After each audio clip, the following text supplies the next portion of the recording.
ย่อหัตถาวันตากราบนบตันตีเคารพคนฟังตั้งหลายญาติพี่น้องเปื่อนป้องสหายสาระบรรยายมีหลายบ่น้อยศิริธรรมกำเมืองจาริรำถอยขอเจิญฟังก่อยเตอครับอูจวนมวลใจบ่ได้ลี้ลับสำเนียงเสียงอันล้านนาอนุรักษ์ไว้เรื่องของภาษาเจิญมวลประชาตกเหนือออกไตเอามาปากันทุกวันเฮือใดเวลา3:00 นเย็นเปิดวิทยุเฟซบุ๊กเฮือเห็นเนอจีบันเย็นนอเนามีหลายเลิศรสบททวนกวนเก่าเจอจวนฮือละเมาเอาใจบ่น้อยตั้งโลกตั้งธรรมลำนำจ้าถอยมีหลายลีลาสาระศิริธรรมกำเมืองเอิ้นจาวทะสดับกันได้นายอาตมาข้านั้นจักได้ขยายข้อความบรรยายมดใส่เป่งป้อยเจิญฟังเติดตัวเจ้าบัวกับซอยบ่ฮือเสียอันเวลาขอเจิญฟังไปก่อนและนายเฮยขอยกมือ10 นิ้วถวายความนอบน้อมต่อองค์พระรัตนตรัยอันมีพระพุทธเจ้าพระธรรมเจ้าและพระสังฆเจ้าขอถวายความเคารพมายังพระมหาเถระพระเถรานุเถระครูบาอาจารย์เจ้าทุกตนทุกองค์ขอเจริญปอนมายังพุทธศาสนิกชนคนดีมีศีลมีธรรมทุกผู้ทุกท่านวันนี้รายการศิริธรรมกำเมืองโดยพระครูศิริธรรมบัณฑิตเจ้าอาวาสวัดมิ่งเมืองมูลตำบลพิชัยอำเภอเมืองจังหวัดลำปางอาจารย์ประจำวิไลสงฆ์นครลำปางมหาวิไลมหาจุฬาลงกรณราชวิไลวันนี้นำรายการศิริธรรมกำเมืองมาพบมาปะสถาท่านผู้ฟังที่ฟังอยู่ตังคลื่นสถานีวิทยุเครือข่ายคลื่นสีขาวเพื่อชาวประชาFM 106.50 เมกะเฮิรตซ์ของวัดบรรพตสถิตตำบลพิชัยอำเภอเมืองจังหวัดลำปางโดยเมตตาธรรมของท่านอาจารย์พระมหานพดลสุวรรณเมธีเจ้าคณะอำเภอวังเหนือผู้อำนวยการวิไลสงฆ์นครลำปางเจ้าอาวาสวัดบรรพตสถิตผู้อำนวยการสถานีก็ได้เมตตาเอื้อเฟื้อรายการศิริธรรมกำเมืองและก็เครือข่ายขึ้นสีขาวเพื่อชาวประชาโดยเมตตาธรรมของท่านอาจารย์พระครูอภิวัฒนวิกรมรองเจ้าคณะอำเภอโดยหล่อเจ้าอาวาสวัดปากกลางเจริญผู้อำนวยการสถานีคลื่นสีขาวเพื่อชาวประชาและคลื่นสถานีภาคธุรกิจภาคประชาชนหลายๆคลื่นตีเปิ้นได้ฮับลิงก์คลื่นสีขาวเพื่อชาวประชาเพื่อบริการธรรมะสู่ศรัทธา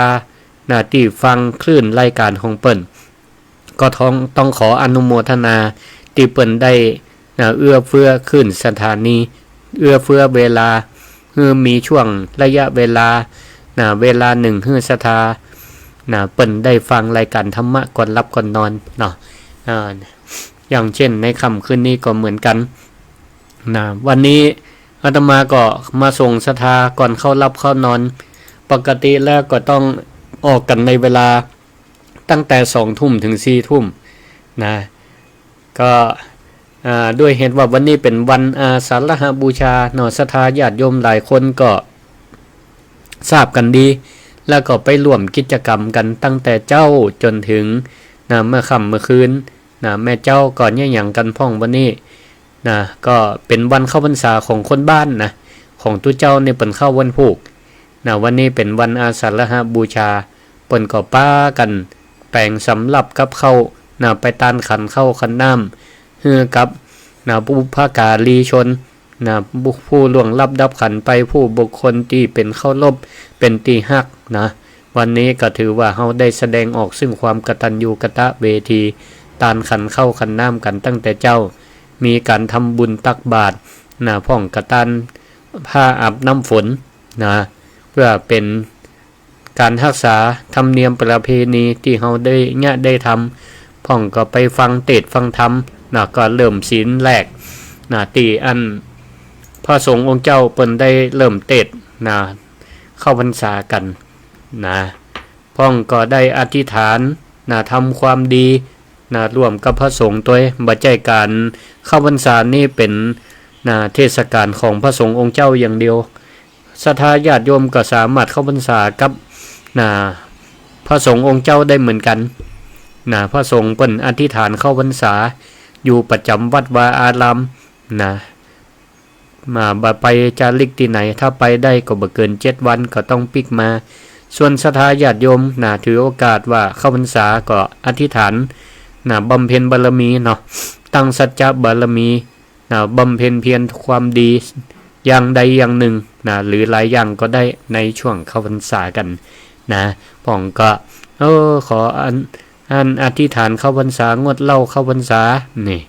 ก็สามารถทำได้เป็นที่น่าอนุโมทนาพ่องก็อธิษฐานว่าจะไปวัดไปวาทุกวันพระวันศีลพ่องก็ว่าจะไปฟังเทศน์ฟังธรรมทุกวันพระวันศีลพ่องจะรักษาศีล8ทุกวันศีลก็อนุโมทนาไปวัดไปทำวัดสวดมนต์ทุกวันศีลได้หมดอนุโมทนาบางพ่องก็ว่าโอ้ทุเจ้าอธิษฐานเข้าพรรษาอันด้วยกันอย่างก็งดเราเข้าพรรษา3 เดือนเนี่ยมันน้อยไปขอตั้งสัจจะอธิษฐานออกพรรษาได้ก็ให้ว่างดเราออกพรรษาก็ได้เนาะซ้ำดีกับ9 เดือนก่อนไผเงี้ยได้นี่ซ้ำดีเนาะซ้ำดีกว่าอธิษฐานงดเราเข้าพรรษาก็3 เดือนได้หมดตลอดชีวิตได้ก็ซ้ำดีเป็นตีหน้าอนุโมทนาเป็นประโยชน์ตึงตัวเก่าสุขภาพก็ดีประโยชน์ต่อครอบครัวก็ทำให้เก็บหอมรอมริบบ่ใจมาไปในตังอบายมุกนี่ก็เป็นสิ่งที่เป็นสิ่งดีวันนี้ศรัทธาญาติโยมตั้งหลายเพิ่นก็ยุดกันพ่องก็ยุดกันตั้งแต่ตะวามาละวันเฉลิมพระชนมพรรษายุดวันนี้แล้วก็วันผูกวันเข้าพรรษาก็เป็นโอกาสดีๆเฮาได้อยู่กับครอบครัวบางท่านตลอดทั้งวันก็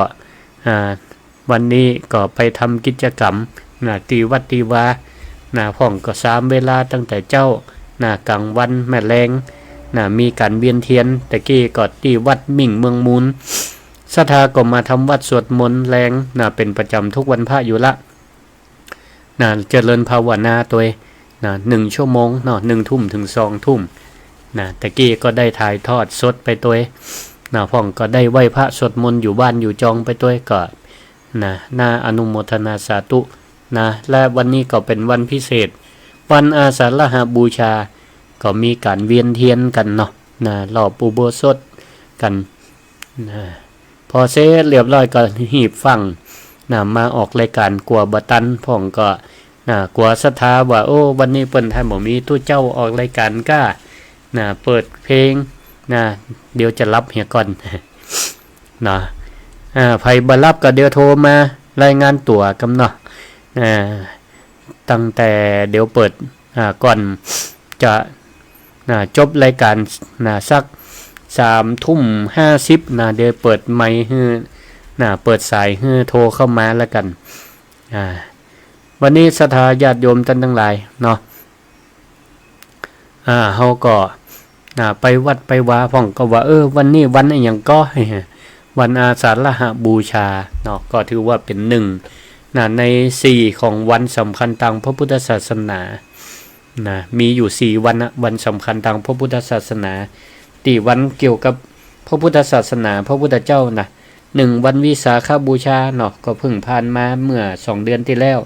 2ก็วันนี้วันอาสาฬหบูชาแล้วก็วันมาฆบูชาและแห่งวัน1วันอัฐมีบูชาก็มีอยู่4วันส่วนวันเข้าพรรษาออกพรรษานั่นก็เป็นวันสำคัญมะรุนเฮาท่านทั้งหลายศรัทธาญาติโยมเฮาก็วันนี้โอกาสที่เฮาได้มีโอกาสทำความดีวันนี้เป็นวันลดละเลิกอบายมุขกันเดี๋ยวขอรับสายเจริญพร กำนมัสการเจ้ารายงานตัวเจ้าอ๋อรายงานตัวแหละนึกว่าอันเสียงบ่ออกปกติ ก็บ่ฮู้นึกว่าอันวิทยุมีปัญหาอีกสถานีมีปัญหามีเนาะ สักอย่างนั้นเจ้า ดีมากรายงานตัวว่าฟังอยู่เนาะ เจ้า สาธุ ไปอันนี้มาตะกี้นี่แต่วัด ไปวัดวังหม้อมากะ เจ้า ไปเนี่ยอย่างของวันนี้ เอาอะไรอย่างเวียนเทียนอย่างมัน ดีอนุโมทนาวันนั้นปะกันสังกรรมบ่ไปล่ะที่ไหนมจรอ มาจะรอมไปสักกรรม นั่นเบี้ยวกันนะ บอกกูจะไปจะไป อันทำกูมีรถไปเดี๋ยวอันโดนปรับกันได้ล่ะเนอะ ปั่นบวรวิทย์เป็นเกิดเนี่ยวัดเปิดนี่เป็นมีการไงเจ้าแกปลูกเป็นปลูกอ้อยแบบมาพอตึกน้ำขนาดอะไรได้เดี๋ยวตัดไปได้เดี๋ยวไปเอาเนอะสาธุขอบคุณเดี๋ยวฟังธรรมกันเนาะเจริญปอนเปิ่นโทรมารายงานว่าอันชัดเจน สาธุวันนี้ก็เป็นโอกาสแห่งวันหนึ่งที่เฮาได้มีโอกาสตั้งใจทำความดีมาวัดมาวาเฮามีพระธรรมคำสอนของพระพุทธเจ้าเป็นเครื่องล่อหลอมจิตใจให้เฮานี่ดำเนินชีวิตได้เดี๋ยวก่อนเนอะมันจะติดขัดไปเดี๋ยวมันจะติดขัดไปขอสุมาเตอร์เดี๋ยวก่อยโทรมาแล้วกันเนาะเดี๋ยวก่อยโทรมาละศรัทธาญาติโยมท่านสาธุชนทั้งหลายเฮามีลมหายใจแห่ง1 วันก็ถือว่าเป็นลมหายใจที่พิเศษที่เฮาได้มีโอกาสมาทำความดีวันนี้เข้าวัดเข้าวาบางพ่องก็บ่มีเวลาฟังเทศน์ฟังธรรมที่จริงเวลามันมีแต่เฮาอาจจะไปทำอย่างอื่นแต่เฮาอาจจะมีเวลาอย่างอื่นบางพ่องก็มีโทรศัพท์เวลาอันปะรายการวิทยุก็เคลียร์ไปตั้งอื่นเหีย อย่างนี้เป็นต้นตั้งนอกกับฝนตกละมันทำท่าจะตกมาตั้งแต่ตอนเวียนเทียนตะกี้ละตกมาก็ดีตกงามจะไปมีขลึ่งไฟจะไปดับแล้วกันศรัทธาก็ตั้งจิตอธิษฐานช่วยกันเนอะตั้งจิตอธิษฐานเดี๋ยวกันเนอะศรัทธาเดี๋ยวก่อยโทรมาแล้วกันเนาะ เดี๋ยวมันจะบ่ได้ฟังธรรมกันละศรัทธาญาติโยมท่านสาธุชนทั้งหลายวันนี้เป็นวันอาสาฬหบูชาแล้ววันพุธก็เป็นวันเข้าพรรษาเปิ้นว่าน้อมใจเข้าพรรษากันหมายถึงอะไรยังหมายถึงการบ่ปล่อยให้เข้าพรรษาเป็นเรื่องของพระสงฆ์นะอย่างที่อาตมาได้ว่าตะกี้เฮาทุกคนได้นำหัวใจของตะเก้าเนี่ยมาพักเข้ามาฝึกในช่วงเข้าพรรษาด้วยกันมาฝึกเข้าพรรษาด้วยกันวันนี้เป็นวันอาสาฬหบูชาถามว่ามันมีความสำคัญจะใดเป็นวันที่พระพุทธเจ้าเตศธรรมกันแรกวันนี้พระพุทธเจ้าเตศธรรมกันแรกชื่อว่าธรรมจักรปวัตตนสูตรธรรมจักรปวัตตนสูตรแปลว่าจะใดแปลว่าทำการวงล้อการทำวงล้อแห่งทำให้หมุนไปก็คือการกิ้งล้อนั่นก็บางพ่องก็เคยหันสัญลักษณ์ก่อนที่มีหูปถึงพระสงฆ์องค์เจ้าอุบาสกอุบาสิกาช่วยกันยู่ล้อถือว่าเป็นสัญลักษณ์สัญลักษณ์ของธรรมจักรปวัตตนสูตรก่อนหน้านั้นพระพุทธเจ้าพระองค์ตรัสรู้ความจริงแล้วในวันวิสาขบูชา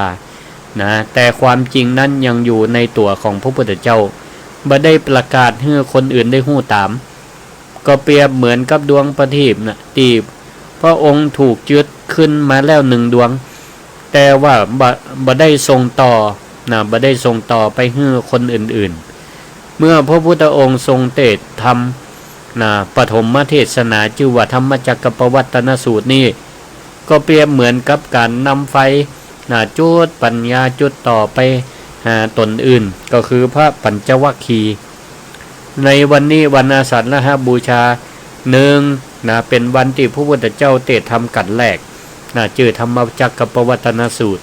คนฟัง5คนบดายศรัทธาญาติโยมทั้งหลายบ่เจนน้อยบ่เจนนักมี5ตนบดายแต่ว่า5ตนนี้มันมีคุณภาพ1วันนี้เทศน์ธรรมกันแรกได้เสร็จเรียบร้อย5ตนนี้ได้บรรลุธรรม1ตนก็คือพระอัญญากุลทัญญะได้ดวงตาหันธรรมเป็นตนแรกส่วนเหม4ตนได้ฟังธรรมเทศน์กันที่2ก็ได้บรรลุเป็นพระอรหันต์ก็แสดงว่าพระองค์เทศน์ธรรมไปแค่2กันเนี่ยคนเข้าใจธรรมครบหมดเลยครบหมดแล้วก็ 100% เพราะฉะนั้นเนี่ยในปัจจุบันเนี่ยแต่เจ้าก็คนมาวัดมาว่ากันนักกันหลายพระพุทธเจ้าถ้าเปิ่นทรงสามหูเล็งหันด้วยญาณวิถีของเปิ่นพระองค์ก็ทรงปลื้มใจและว่าพระธรรมคำสอนของพระพุทธเจ้าแม้ว่าจะผ่านมา 2,500 ปีก็ยังมีคนฟังอยู่มีคนยังฟังธรรมของพระพุทธเจ้าฟังธรรมผ่านพระสงฆ์องค์เจ้าพระพุทธเจ้าคงจะปราบปลื้มยินดีแน่นอนศรัทธาญาติโยมทั้งหลายเนาะและแห่งอย่างหนึ่งเป็นว่าวันนี้เป็นวันที่มีพระรัตนตรัยครบ3ครบองค์3ที่เฮาไหว้สากันถึงวันเนี่ยกราบ1ไหว้พระพุทธกราบ2ไหว้พระธรรมกราบ3ไหว้พระสงฆ์นี่ก็มีพระรัตนตรัยครบองค์3ก็เพราะว่ามีพระสงฆ์เกิดขึ้นรูปแรกคือพระอัญญาโกณทัญญะเป็นพระสงฆ์รูปแรกเพราะฉะนั้นพระรัตนตรัยจึงครบองค์3ก่อนวันนั้นโลกมีพระพุทธเจ้าแต่ยังบ่มีพระสงฆ์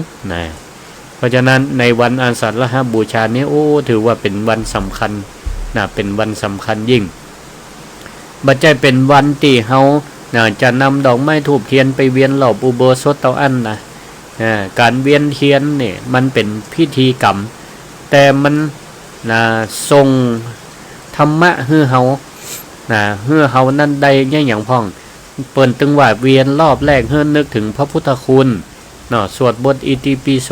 ภควาก่อนนึกถึงคุณของพระพุทธเจ้ารอบที่2เปิ้นฮือสวดพระธรรมคุณนึกถึงพระธรรมที่มีคุณูปการคุณแห่งพระธรรมแล้วก็รอบที่3เปิ้นฮือนึกถึงพระสงฆ์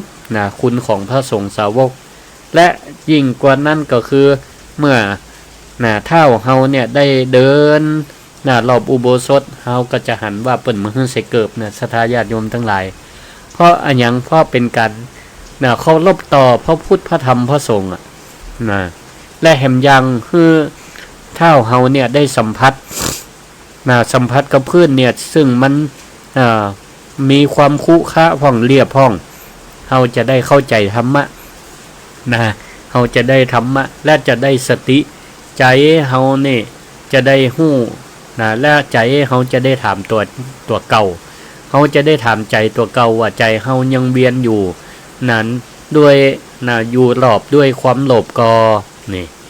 ใจเฮายังเวียนหลอบด้วยความโกรธอยู่ก่อใจเฮายังเวียนด้วยความหลงอยู่ก่อนี่ใจเฮายังเวียนด้วยเรื่องอดีตที่มันผ่านมาปาฮื้อจิตใจเฮาตุกอยู่ก่อนี่เวลาเฮาเวียนเทียนเฮาต้องพิจารณาใจตัวเก่าตัวบางคนเวียนเทียน3รอบเนี่ยใจเวลาเกินชั่วโมงแต่เวียนคิดเรื่องตีคนอื่นทำบ่ถูกใจเฮาห้องเอาใจไปคล้องไปติดกับคนรอบข้างห้องที่เขาทำบ่ถูกใจหรือว่ามาเนี่ยเฮาผิดอกผิดใจการเวลาผ่านไปเป็น10-20 ปีบางแต้มนี่ก็ยังมาออกจากความคิดท่านเตือนยังอยู่ในกล่องแห่งทุกข์ท่านอยู่อันนี้แหละเป็นห้องว่าร่างกายเวียนออกจากวัดแล้วแต่ว่าใจเฮายังเวียนอยู่ในความทุกข์อยู่บางคนจำได้หมดไผเกยเนี่ยยังกำเฮาห้องไผเกยเนี่ยยังบดีกำเฮาห้องนี่จำบางคนเนี่ยทำความดีกำเฮาเนี่ยจัดหลายข้างหลายเตื้อบ่ใครจำแต่เวลา เปิ้นเนี่ยยังให้เฮาเจ็บอกเจ็บใจเนี่ยแม้แต่ข้างเดียวก็ยังมาจำแตะจำบ่ามันยอมปล่อยมันยอมวางอย่างนี้เป็นต้นเนี่ยศรัทธาญาติโยมทั้งหลายเพราะใจคนเนี่ยมันเหมือนลิ้นเนาะลิ้นที่มันโดนเคี้ยวครบเนี่ยเป็นว่าลิ้นกับฟันเพียงข้างเดียวมันก็จำได้นะแต่ลิ้นอยู่ร่วมกับเคี้ยวเนี่ยกับฟันอย่างสงบมาตลอดชีวิตเนี่ยกับบ่ก่อยนึกถึงกัน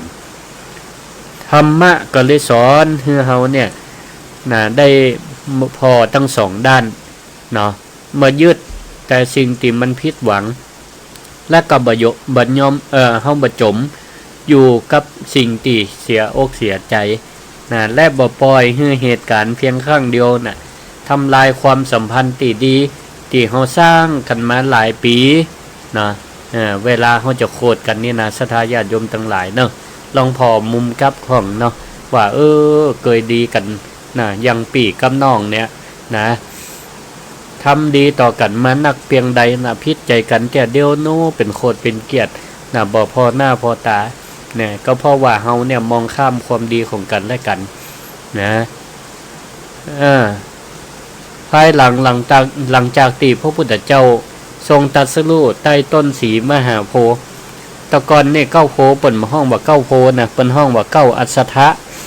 นะมันเป็นใบที่มากินนะเปิ่นห้องอัศทะนะแต่พอมาห้องเก้าโพเนี่ยหลังจากที่พระพุทธเจ้า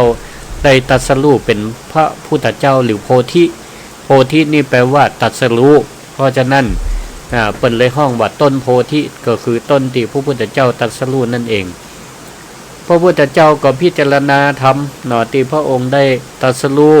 ว่าเป็นธรรมที่ลึกซึ้งนะผู้คนส่วนมากก็ติดอยู่ในความสุขตามประสาทสัมผัสก็อาจจะเข้าใจได้ยากนะแต่บ่เหมือนมาพระพุทธเจ้าก็เปรียบนะเหมือนสัตว์โลกทั้งหลายมีสติปัญญาเหมือนบัวสี่เหล่านะบางเหล่าก็บางคนก็ฟังธรรมคำสอนข้างเดียวก็เข้าใจได้เหมือนกับพระอัญญากุณฑัญญะนี่นะบางพ่องก็ต้องอธิบายหลายๆเตื้อถึงจะเข้าใจนะเหมือนกับบัวที่อยู่เสมอน้ำนะวันผูกมันก็โปดน้ำบานได้เหมือนลูนนะบางพ่องก็อยู่ใต้น้ำต้องใจความพยายามในการทำความเข้าใจหลายๆเตื้อบางพ่องก็บ่สามารถจะอธิบายความให้เข้าใจได้นะก็เหมือนบัวสี่เหล่า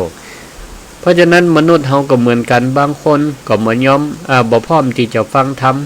บางคนก็ฟังแล้วก็ต้องใจเวลาหน่อยบางพ่องก็เมื่อได้ยินเล็กน้อยก็เข้าอกเข้าใจอันดีพระพุทธเจ้าถือว่าพระองค์เป็นผู้มีพระมหากรุณาธิคุณนะเพราะฉะนั้นพระองค์ก็ได้เสด็จไปโปรดพระปัญจวัคคีย์นี่แหละนะต่อมาพระองค์ก็ได้แสดงธรรมชื่อว่าธรรมจักรปวัตตนสูตรเนาะอันเนี้ยก็ถือว่าเป็นธรรมที่มีความหมายที่พระองค์ทรงได้แสดงธรรมไปนั้นก็มีธรรมะอยู่ข้อหนึ่งว่าบางครั้งคนอื่นอาจจะมองหันเฮาเพียงแก่สิ่งภายนอกแล้วรีบตัดสินใจว่าเฮานี่ดีหรือบ่ดีสำเร็จหรือล้มเหลวแต่ความเป็นจริงแล้วในใจของคนนี่บ่มีไผฮู้เต่าตัวเฮาเองตัวเต่าบ่ฮู้เต่าตัวเขาเองและตัวเฮาเองเนาะบางคนแต่งตัวดีแต่อาจจะมีความทุกข์อยู่ในใจก็ได้ไผจะฮู้เนาะบางคนก็ดูเงียบแต่อาจจะมีคุณธรรมสูงส่งบางพ่องอู้เก่งแต่ทำจริงบ่ได้บางพ่องอู้บ่เก่งแต่ช่วยเหลือคนทำมากกว่าพูดเนี่ยนะเพราะฉะนั้นเฮาก็อย่าฟังตัดสินใจไผจากการดูภายนอกอย่างเดียวเนี่ยอันนี้ก็เปรียบเหมือนต่างสุดตรงเหมือนข้อในธรรมที่พระพุทธเจ้าตรัสไว้ในธรรมจักรปวัตตนสูตรธรรมมีอยู่สองอย่างธรรมหนึ่งธรรมสุดตรงที่เคร่งเกินไปหรือสอง ย่อนเกินไปก็บ่ดีเพราะฉะนั้นมันก็ต้องสร้างสายกลางแต่พอดีพอดีพอดีเหมือนกับเวลาเฮาดีดพินดีดสายนี่นะถ้าเสียงมันพอดีมันก็เนี่ยเสียงม่วนเสียงม่วนแต่ถ้าเสียงยานมันก็บ่ม่วนหรือเสียงเข่งมันก็จะบ่เนี่ยสายพินนั่นมันปุ๊ดลำไปอย่างนี้เป็นต้นอันนี้ก็เป็นเนื้อหาสาระในธรรมนั่นแล้วพระพุทธเจ้าพระองค์ทรงกระสอนว่าโมเฮาท่านทั้งหลายกงล้อแห่งธรรมเนี่ยหมายถึงมันหมุนอย่างหมุนความจริงอันประเสริฐอยู่4ประการก็คือทุกข์สมุทัยนิโรธมรรคก็คือสอนให้หันหู้ว่าทุกสิ่งทุกอย่างนั้นมันเป็นทุกข์และก็หู้สาเหตุของการเกิดทุกข์และก็นิโรธก็คือความบ่มีความทุกข์ความดับทุกข์และก็วิธีมรรควิธีนั่นเองศรัทธาญาติโยมท่านสาธุชนทั้งหลายอริยสัจสี่นี่เปรียบง่ายๆนี่เหมือนกับศรัทธาญาติโยมทั้งหลายมีโรคภัยไข้เจ็บทุกข์นี่ก็คือการที่เฮาเป็นโรคทุกข์นี่ก็คือการที่เฮาเป็นโรคภัยไข้เจ็บนั่นเวลาเฮาไปหาหมอเนี่ยหมอก็จะถามก่อนว่าสาเหตุคือหยังเพิ่นก็จะได้รักษาได้ถูกแต่ถ้าสมมติว่าเฮาไปหาหมอบอกว่าหมอครับบ่ต้องตรวจหาสาเหตุได้ก็ช่วยให้ผมหายปวดกระปอหมอก็คงตอบว่าขอสุมาอภัยเนอะศรัทธาญาติโยมฝนตกแล้วรู้สึกว่าจะเป็นวัดละเดี๋ยวนี้ตั้งนอกนี่ฝนตกถ้าหมอบอกหมอจะเอี้ยหมอก็จะบอกว่าถ้าหมอรู้สาเหตุมันจะรักษาได้จะใดเนาะในชีวิตความเป็นจริงเนี่ยเฮามักอย่างคือตุกนั้นมันหายไปเนาะแต่เฮาไม่ยอมดูที่สาเหตุขอสมาภัยเนอร์ถ้าเฮาอยากให้ครอบครัวสงบแต่ทุกคนก็ยังอู้กันด้วยอารมณ์อยากให้ลูกเชื่อฟังแต่คนใหญ่ก็บ่เคยรับฟังลูกอยากให้คนอื่นเคารพแต่เฮาก็บ่เคารพความรู้สึกของคนอื่นอยากให้เฮาอยากมีความสุขแต่เฮาก็ก้อยจะเปรียบเทียบชีวิตตัวเฮากับคนอื่นอยู่ตลอดเวลาอริยสัจสี่นี่เป็นว่าเปรียบเหมือนกับวิธีคิดในการแก้ปัญหาเนาะเฮามีปัญหาก็ต้องยอมรับมีสาเหตุก็ต้องค้นหาให้ปะเหมือนกับเฮามีโรคภัยไข้เจ็บบอกสาเหตุให้หมอป๊อบเนี่ยหมอเพิ่นก็จะเอาไปเปรียบเทียบกับวิชาความรู้ของเพิ่นเพิ่นก็จะบอกสาเหตุเฮาได้แล้วก็เพิ่นก็จะรักษาเฮาได้ถูกวิธีเพิ่นก็มีวิธีการขั้นตอนของเพิ่น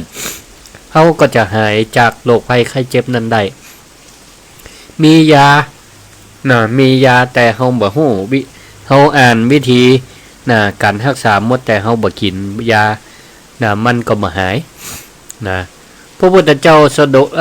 พระองค์ทรงแสดงอริยสัจสี่แล้วพระองค์ก็ปรากฏว่าพระอัญญาโกณฑัญญะนี่ได้ฟังธรรมจากพระพุทธเจ้าก็ปรากฏว่าได้บรรลุธรรมได้บรรลุธรรมและได้พิจารณาหันว่ายังกินจิสมุทยะธรรมังสัพพันตังเนโรธาธรรมังเนาะขอสุมาอภัยเนอะบัตันฮับใส่สิ่งใดสิ่งหนึ่งเกิดขึ้นเป็นธรรมดาสิ่งนั้นทั้งหมดก็มีความดับเป็นธรรมดานี่ก็พระอัญญาโกณฑัญญะก็ได้บรรลุธรรมได้บรรลุธรรมเป็นพระอรหันต์เพราะได้ฟังธรรมชื่อว่าธรรมจักรปวัตตนสูตรนี่แหละ สิ่งใดสิ่งหนึ่งมีความเกิดขึ้นเป็นธรรมดาสิ่งนั้นทั้งหมดมีความดับเป็นธรรมดาพระพุทธพจน์นี้ปรากฏอยู่ในพระธรรมจักรปวัตตนสูตรเนาะภายหลังพระพุทธเจ้าพระองค์ตรัสรู้แล้วก็พิจารณาธรรมแล้วก็สอนให้พระอัญญาโกณฑัญญะได้หู้ตามธรรมนี้เหมือนกันศรัทธาญาติโยมท่านสาธุชนทั้งหลายความสำคัญในวันอาสาฬหบูชานี้ถือว่ามีความสำคัญยิ่งเป็นจุดเริ่มต้นของพระธรรมคำสอนจึงมีการเผยแพร่หมุนกันมาจนถึงปัจจุบันนี้ผ่านมา 2,500 กว่าปีก็ถือว่าธรรมะคำสอนของพระพุทธเจ้านี่หมุนไปไกลจากประเทศอินเดียมาสู่เมืองไทยและก็ไปสู่โลกทั่วโลกต่างๆก็ถือว่าวงล้อแห่งธรรมของพระพุทธเจ้าไปทุกหนทุกแห่งไปทุกหนทุกแห่งพระธรรมจักรนี่ก็เปรียบเหมือนกับสติเปรียบเหมือนปัญญาเนาะที่เริ่มหมุนเข้ามาในจิตในใจของหมู่เฮาท่านทั้งหลายสิ่งต่างๆนี่บ่เที่ยงความสุขไม่อยู่กับเราตลอดไปความทุกข์ก็บ่อยู่กับเฮาตลอดไปกรรมชมเกิดขึ้นมันก็ดับไปกรรมนินทาเกิดขึ้นแล้วก็ดับไปเนาะความเป็นหนุ่มเป็นสาวเกิดขึ้นมันก็เปลี่ยนแปลงเหมือนกับเฮาท่านทั้งหลายอายุก็นักขึ้นไปถึงวันร่างกายแข็งแรงก็มีการเฒ่าชราแก่ชราเป็นธรรมดาเนี่ยเปิ้นว่าสิ่งใดสิ่งหนึ่งเกิดขึ้นสิ่งนั้นก็มีความดับไปเป็นธรรมดาเมื่อเฮาได้หันความเป็นจริงจะอีแล้วเนี่ยใจมันก็ก่อยๆวางบ่ใจวางงานแต่ทำงานโดยบ่แบกงานบ่งงเนาะศรัทธาญาติโยมทั้งหลายบ่ใจวางครอบครัวแต่เฮาดูแลครอบครัวโดยบ่ยึดว่าจะต้องเป็นยังใจของเฮาได้ทุกอย่างบ่ใจวางชีวิตแต่ใจชีวิตอย่างฮู้คุณค่าและเฮาบ่ประมาทมือยังทำหน้าที่อยู่แต่ใจเฮาบ่แบกทุกอย่างไว้จนนักเนี่ยอันนี้คือการเข้าใจว่าสิ่งใดสิ่งหนึ่งเกิดขึ้นสิ่งนั้นย่อมมีการดับไปเป็นธรรมดาเนี่ยเข้าใจในการปล่อยวางเหมือนคนตีกำแก้วน้ำนี่นักบัดมันนักต่อใดแต่ว่าถ้าเฮาถือมันแขนมันก็ปวดได้เหมือนกันปัญหาในชีวิตบางเรื่องมันไม่ใหญ่แต่ถ้าเฮาเอามาถือไว้ตึงวันถือไว้ทุกเวลาเอาไปเกิดบอกว่าจะเป็นกินข้าวหรือเข้านอนมันตื่นเจ้ามาก็ยังเก้มาเกิดต่อบางคนเนี่ยมันยังตันล่างหน้าเถอะมันยังก็ยังเก็บมาเกิดอยู่มันยอมปล่อยวางอย่างนี้ไผเกยพ่องไผเกยเป็นเจ้าอีพ่องธรรมะจึงบอกว่าบางสิ่งแก้ได้ก็ฮือรีบแก้บางสิ่งแก้บ่ได้ก็ฮือยอมรับบางสิ่งบ่ใจหน้าที่ของเฮาก็ฮู้จักวางได้มีชายคนหนึ่งเดินทางมาถึงแม่น้ำใหญ่แม่น้ำที่มีน้ำไหลเชี่ยวกรานบ่มีสะพานบ่มีเรือเขาก็เลยไปรวบรวมไม้ไผ่ไม้ซางแล้วก็เอาเจียกมามัดผูกให้เป็นแปรแล้วก็ใจมือใจขาเนี่ยพยายามพายจนข้ามไปถึงแหมฝั่งได้อย่างปลอดภัยเมื่อถึงฝั่งแล้วเขาก็เกิดว่าโอ้แปรนี่มีคุณมีบุญคุณต่อเฮานักช่วยให้เฮาได้อยู่รอดชีวิตได้ก็ควรที่จะแบกแปรนี่ไว้บนบ่าบนไหล่บนศีรษะแล้วก็เดินทางต่อไปนี่ศรัทธาญาติโยมทั้งหลายศรัทธาเกิดว่าใจคนนี้เป็นคนฉลาดหรือไม่แปรมันมีบุญคุณจริงอยู่แต่ว่าเมื่อเฮาข้ามแม่น้ำไปแล้วเนี่ยหน้าที่ของแปรมันก็จบลงสิ่งที่มันถูกต้องก็คือเฮาต้องวางแปรนั้นไว้แล้วเฮาก็เดินทางต่อไป โดยที่บ่ต้องจำเป็นแบกแต่นั่นไปอันนี้ฉันใดพระพุทธเจ้าก็เปรียบเทียบว่าอดีตก็เช่นเดียวกันอดีตก็เช่นเดียวกันบางเรื่องเคยเป็นบทเรียนแต่เฮาก็บ่ควรแบกบทเรียนนั่นจนกลายเป็นภาระเป็นความทุกข์บางคนเคยทำให้เฮาเสียใจแต่เฮาก็บ่ควรให้เขามาอยู่ในใจเฮาโดยบ่เสียกาเจ้าตลอดชีวิตบางความสำเร็จเคยทำให้เฮานั้นมีความภูมิอกภูมิใจแต่ถ้าหากว่าเฮายึดติดก็ทำให้เฮาหยุดพัฒนาไปได้บางความผิดพลาดเคยทำให้เฮาเสียอกเสียใจแต่ถ้าเฮาเฮียนฮู้แล้วก็บ่ต้องลงโทษตัวเก่าให้มันซ้ำๆแหมถ้าทำก็เปรียบเหมือนแปรถ้าเฮาข้ามฝั่งความประมาทไปสู่ฝั่งแห่งสติได้จากฝั่งแห่งความยึดมั่นถือมั่นไปสู่ฝั่งแห่งการปล่อยวางแต่การปล่อยวางก็บ่ใช่บ่ใช่การรับผิดชอบคนปล่อยปะกับคนปล่อยวางนี่เหมือนกันเนาะศรัทธาญาติโยมทั้งหลายการปล่อยปะนี่คือหมายความว่าอย่างไรหมายความว่าบ่ทำหน้าที่แต่การปล่อยวางนี่คือการทำหน้าที่ให้ดีที่สุดแต่บ่เผาใจตัวเก่าให้ไปกับสิ่งที่เกินกำลังควบคุมเช่นพ่อแม่อบรมลูกอย่างเต็มที่อันนั้นคือพ่อแม่ทำตามหน้าที่ละ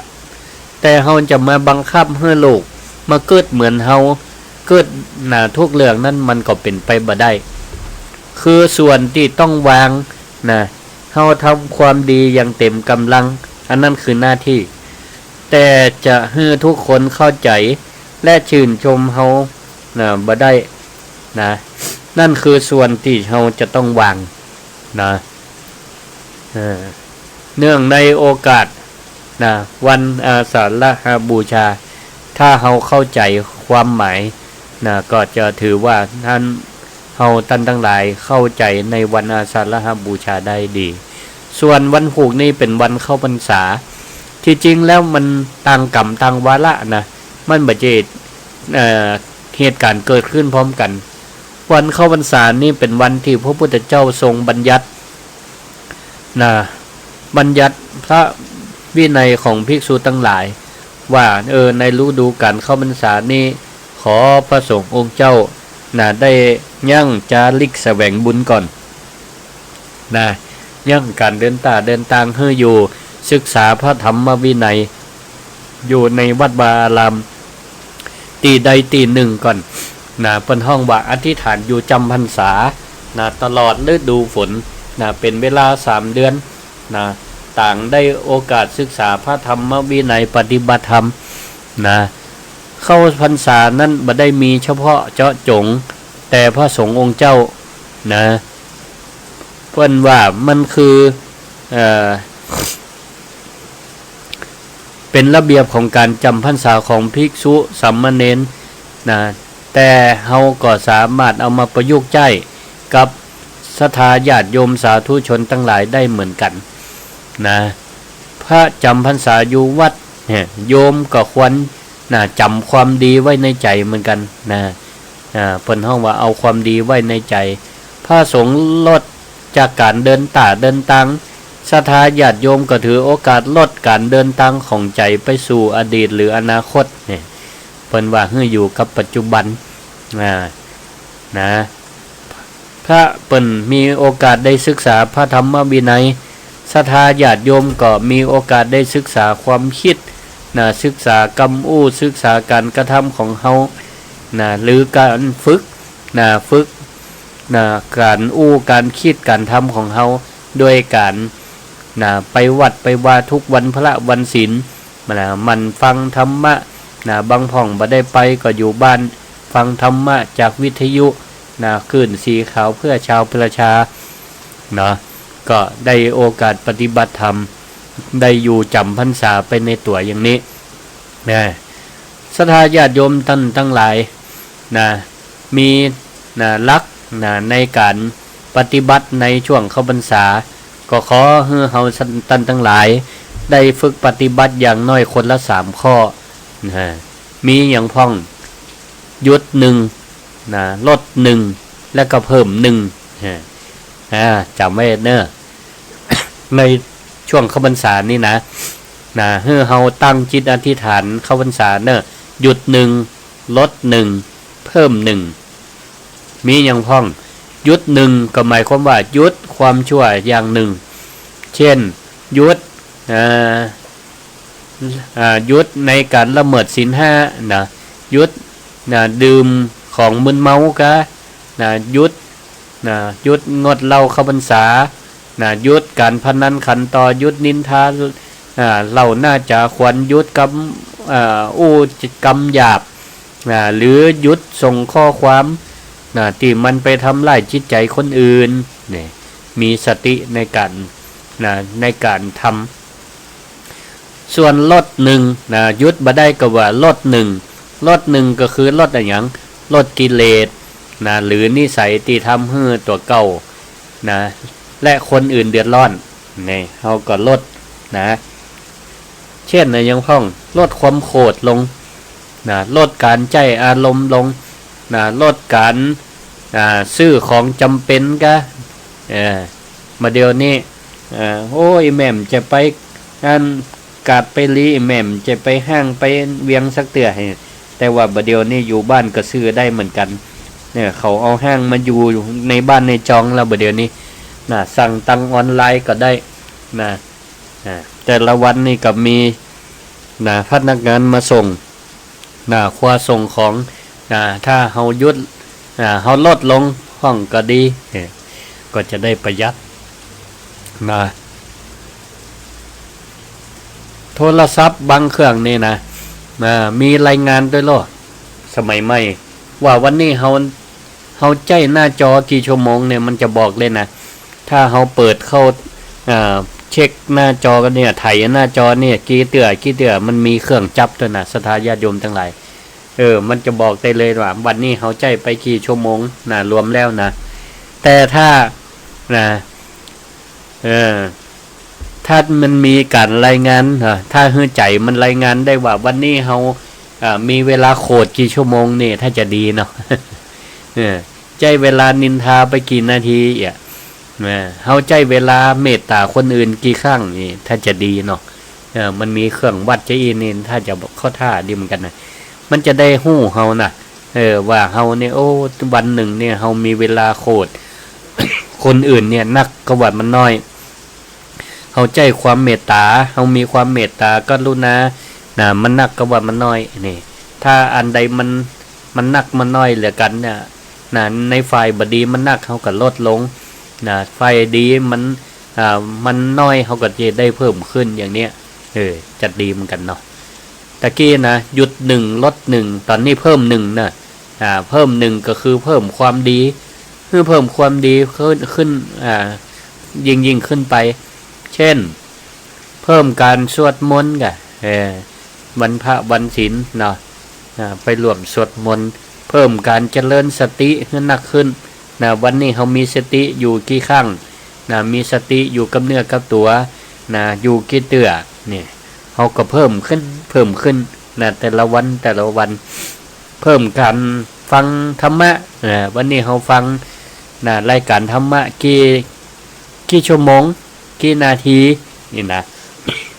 เขาก็เพิ่มขึ้นใครมีพ่อมีแม่ต้องดูแลเขาดูแลวันนี้พ่อแม่วันละกี่ชั่วโมงเขาก็เพิ่มขึ้นเขาเพิ่มการกรรมไพเราะหรือยัง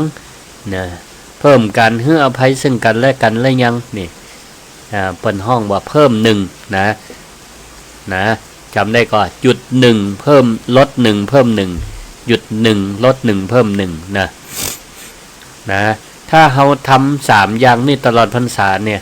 ชีวิตนี่เปลี่ยนได้แน่นอนศรัทธาญาติโยมท่านทั้งหลาย เฮาบ่จำเป็นต้องประกาศให้คนทั้งโลกได้ฮู้ก็ได้ขอเพียงว่าใจเนี่ยของเฮาฮู้และเฮาทำอย่างต่อเนื่อง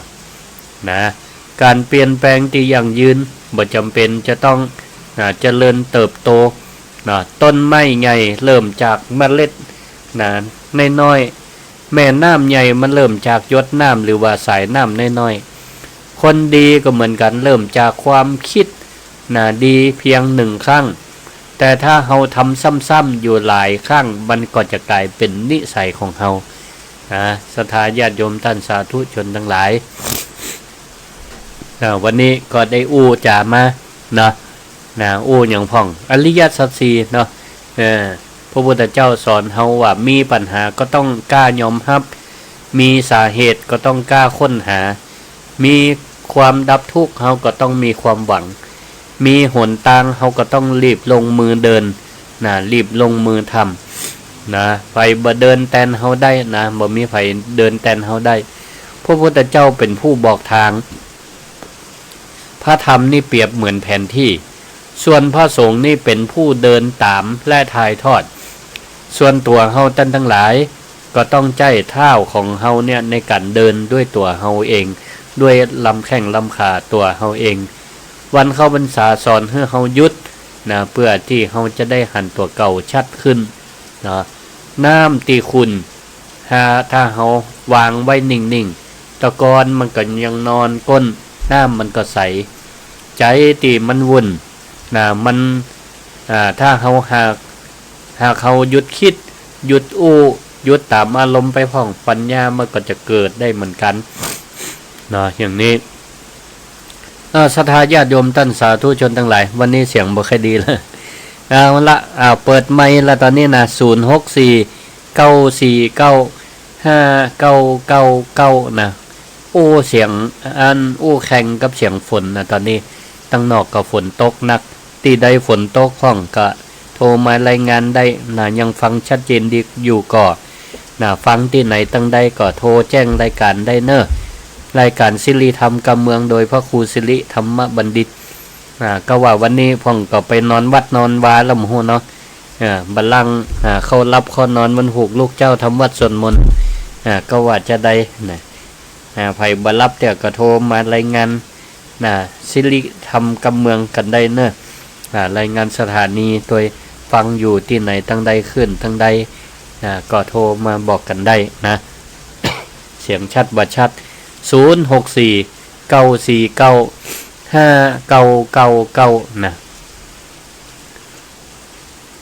รายการศิริธรรมกำเมืองเนาะ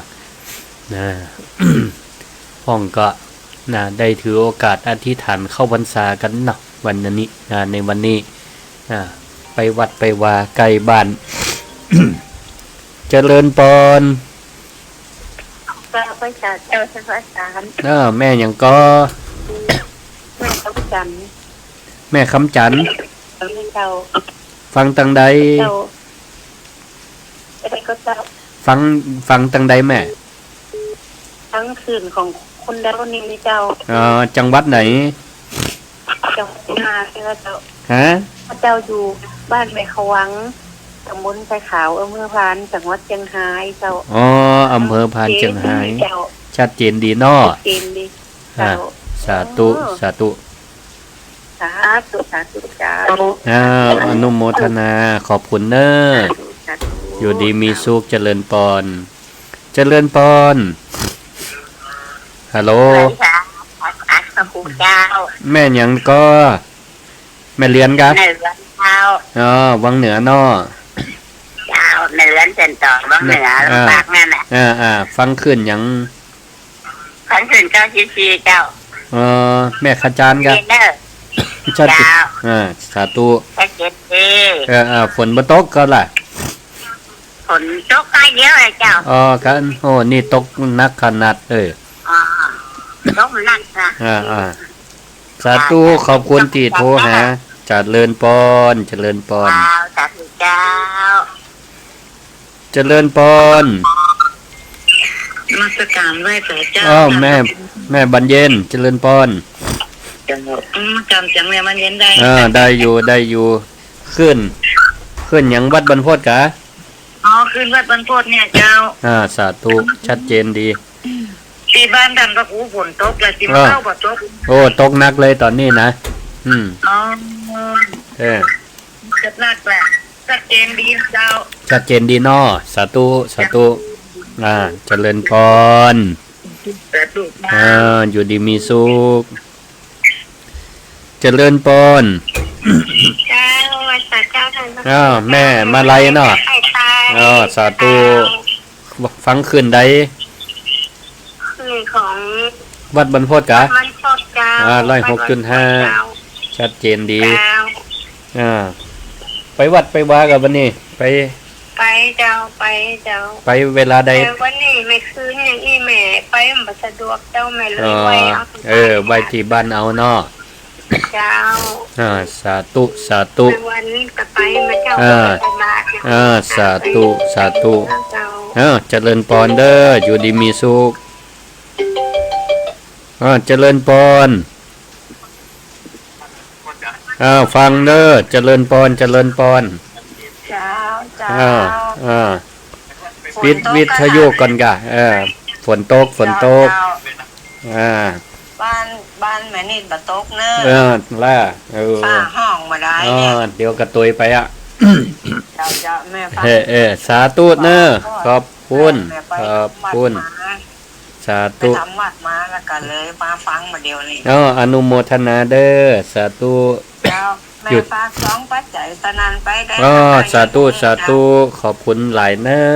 บำรุงกะนะกะไฟเนอะสาธุอนุโมทนาวันนั้นมาเจอกันแต่ก็สวนกันไปสวนสาธุคนหน้าคนใดดีสาธุอนุโมทนาเนอะเจริญปนแม่ยังลายมันนั้นสันสายเนอะดังบนคนนี้แม่ขัดจานเนอะแม่ขัดจานฟัง94แม่ขัดจานฝนมาตกเจ้าได้บ่ถึงแต่เนาะคนฝนตกแต่ลำปางฝนตก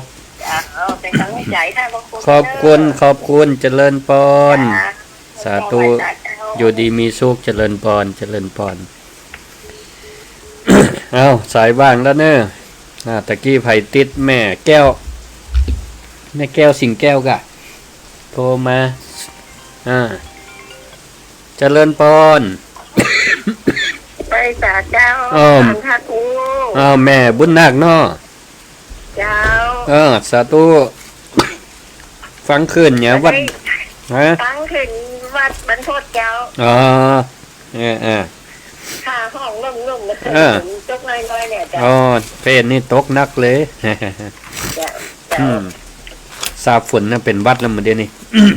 นั่นจะหันจำแจ๊กทราบฝนบ่ได้ทราบฝนบ่ได้สาธุเนอะบ่ได้ยินเสียงเมินล่ะเจ้า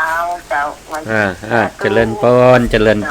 จ้าขอสุมาภัยนะเสียงแหบไปเห็นแล้วฮะขอบคุณทุกสายเนาะที่โทรมา064-949-5999นะเหมือนเส้นไหนมาออกเนาะก็ใครจะโทรมายังมีเวลาอยู่064-949-5999นะ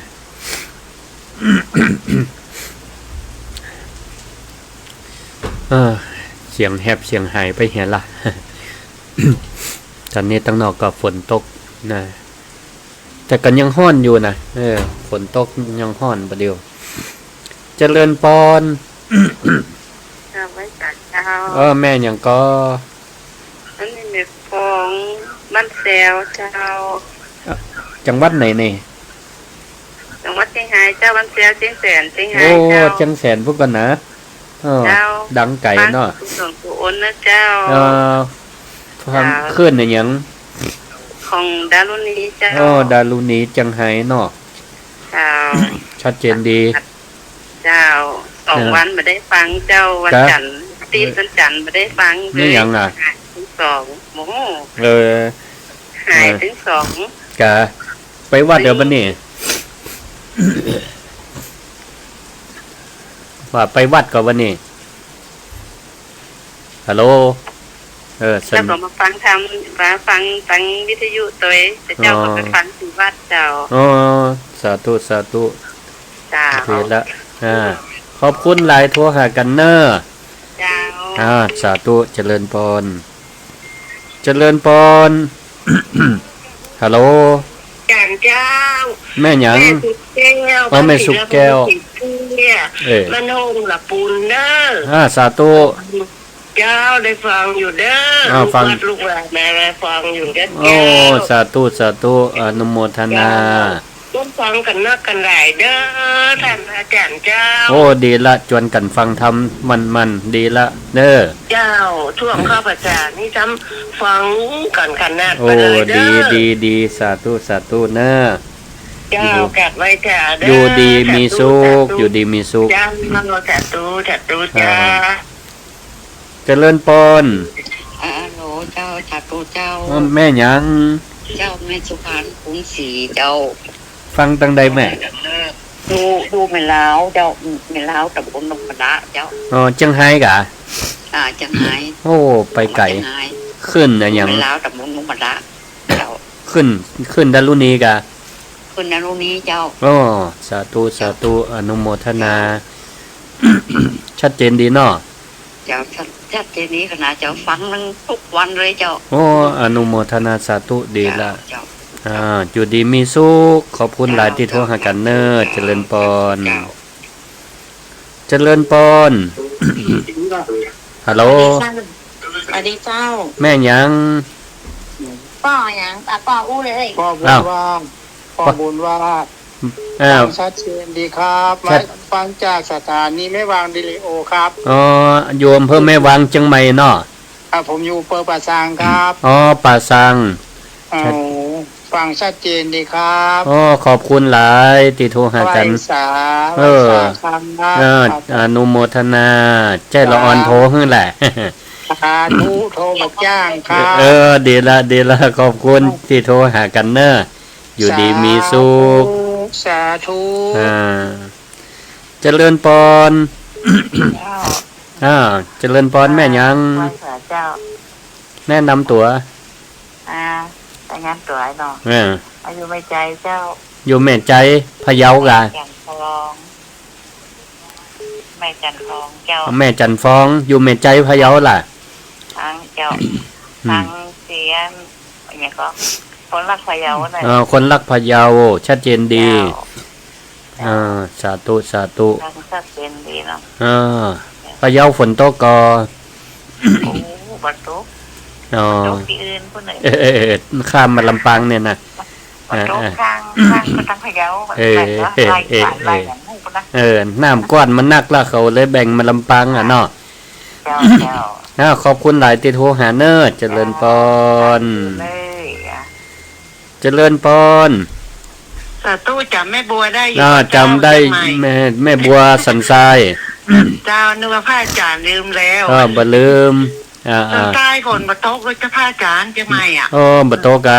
แบ่งเอาลำปางไปห้องเนาะ เจ้าได้ก็ดีกะมันร้อนอยู่อ่ะเจ้ากะไว้สานะเจ้า ขอบคุณหลายเนอโทรหากัน นึกว่าลืมแม่บัวเลยนะ บ่ลืมจำเสียงได้อยู่เจริญปอน เจ้าสาธุเจ้า เจริญปอนฮัลโหล เจ้าพระอาจารย์ แม่หยัง แม่ติ๋มอยู่บ้านอุโมงค์ละปูนนะเจ้า ละปูนอำเภอเมืองเนาะ เจ้า ฟังขึ้นได้แม่ วัดไฟหินเจ้า วัดไฟหิน104 เจ้าชัดเจนดีนะ โอ้ เจ้า ดีสาธุฟังตลอดเนาะ เจ้าละปูนมีฝนเนอฮ้อ ฮ้อนล่ะเดี๋ยวอันบอกพระพิรุณไปตกตังปุ้นห้องเนาะ ก็ได้เหมือนกันนะ วันนี้ฮ้อนขนาดเลย ดีอันมันเวียนเทียนแล้วพอดีฝนตกอ่ะ เจ้า สาธุเนอะ กำลังใจคือพระอาจารย์นะเจ้า ขอบคุณเจริญปอน เจ้าสาธุเจ้า เจริญปอน ไหว้สาครับอาจารย์ ป้อปนัน นี่ปนัน ปนันเสิร์ชดิกะ ครับปนันประเทศปนันแดงเพื่อนน้อยเจ้านั่นครับ จำเสียงได้ที่ตอนละคนรู้เสียงมันที่น้อสดใสเนี่ยครับ สาธุและ2.50ค่าเพียนวัตถุมงคลคำนี้ ขอบคุณเนอะอยู่ดีมีสุขเนอะ กำลังใจพระอาจารย์นะครับขอ ขอบคุณปนัน ไทยเก็บบอกข้าวห่วงอยู่ครับ สาธุเจริญปอน ตัว สาธุครับ เจริญพร ข้าวไว้สาเจ้าแม่สมบูรณ์ แม่สมบูรณ์ไรศิลาทองคนใกล้กันนี่ใกล้กันกันเลยเขาจะมา ฝนตกกับบ้านไรเขาห้องกระขันลูก2-3 เม็ด โอ้วัดหมิ่งนี่ขนาดนักนี่ล่างเดี๋ยวนี้นะเดี๋ยวไม่หลงไม่ตามนั่นน่ะเสียงเปลี่ยนละขอบคุณเนอะโทรหากันเจริญพรเอาละหมดเวลาหมดขอลวดลาศรัทธาพ่อแม่พี่น้องไว้เพียงเต้าอี้ก่อนมาปะกันใหม่เมื่อมีโอกาสเนอะขออายุมั่นขวัญยืนเจริญก้าวหน้าสมปรารถนาสุขภาพแข็งแรงเหมือนกันทุกท่านทุกคนอายุวันโนสุขังปะลัง